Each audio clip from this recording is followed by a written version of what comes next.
ভারত প্রথম টেস্টের জন্য 4 দিন আগে দল ঘোষণা করলেও বিসিবি এখন পর্যন্ত টেস্ট দল ঘোষণা করেনি। তবে দল ঘোষণা না করলেও জানা গেছে স্কোয়াডে পেস বোলার রাখা হচ্ছে 4 জন। তারা হলেন তাসকিন আহমেদ, হাসান মাহমুদ, নাহিদ রানা ও খালেদ আহমেদ। সেক্ষেত্রে পাকিস্তান সফরের দল থেকে বাদ পড়তে পারেন শরীফুল ইসলাম। অবশ্যই বাদ পড়ছেন বলা যায় না, মূলত কুচকির চোটের কারণে বাবরদের বিপক্ষে দ্বিতীয় টেস্ট খেলা হয়নি তার। তাই ঝুঁকিমুক্ত রাখতে শরীফুলকে বিশ্রামে দেওয়ার ব্যাপারে একমত হতে পারে নির্বাচক প্যানেল। পেস বিভাগ ছোট করা হলেও স্পিন বিভাগ অপরিবর্তিত রাখা হতে পারে। অলরাউন্ডার জুটি সাকিব আল হাসান ও মেহেদী হাসান মিরাজের সঙ্গে বাঁহাতি স্পিনার তাইজুল ইসলাম ও অফ স্পিনার নাঈম হাসান থাকতে পারেন। চেন্নাইয়ের উইকেটে স্পিনারদের জন্য সুবিধা থাকে। রবিচন্দ্রন আশ্বিন বরাবরই ভালো করেন দক্ষিণের এই মাঠে। 2023 সালে বিশ্বকাপ ম্যাচ খেলার সময় নাজমুল হোসেন শান্তরাও জেনে গেছেন স্পিনাররা ভালো করেন। কানপুরের কন্ডিশনও খুব বেশি স্পোর্টিং হওয়ার সম্ভাবনা কম। ভারতীয় ক্রিকেট বোর্ড ইচ্ছে করেই পেস বোলারদের অনুকূল কন্ডিশন বানাবে না, কারণ পাকিস্তানের বিপক্ষে রাওয়ালপিন্ডির ব্যাটিং স্বর্গে বাংলাদেশি পেসারদের দাপট দেখেছে ভারত।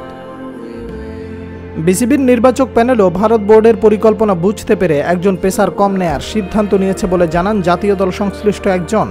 15 জনের দল ভারত গেলে স্পিনার বাড়ানোর সুযোগ নেই। সাকিব মিরাজের সঙ্গে তাইজুলকে খেলালে পেস বোলার খেলার সুযোগ পাবেন 2 জন। টিম ম্যানেজমেন্ট চাইলে পেস ইউনিট থেকে 3 জনকেও খেলাতে পারবে। এছাড়া বলার বেশি প্রয়োজন হলে যে কোনো সময় ঢাকা থেকে উড়িয়ে নিয়ে যেতে পারবে। বাঁহাতি পেসার শরীফুল তো টি-20 দলের সঙ্গে থাকছেনই। চোটের কারণে কারো বদলি প্রয়োজন হলে স্কোয়াডে জুড়ে দেবেন নির্বাচকেরা।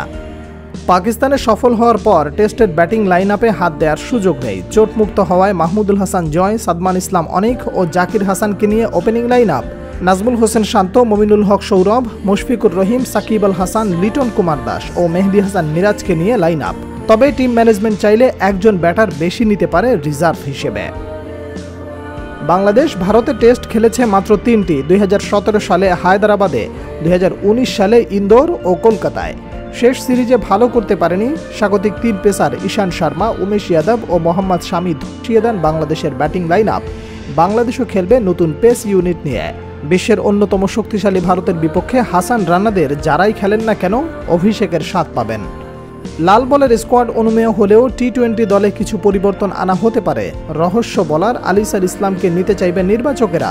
লেগ স্পিনার রিশাদ হোসেন পরীক্ষিত, অফ স্পিনার শেখ মেহেদী, বাঁহাতি সাকিব আল হাসান তো থাকছেনই।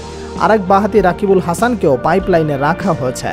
নাসুম আহমেদ ক্যাম্পে থাকলেও স্কোয়াডে নেয়ার সম্ভাবনা কম বলে মনে করেন সাবেক নির্বাচকেরা। Salman Abdullah, sports and news.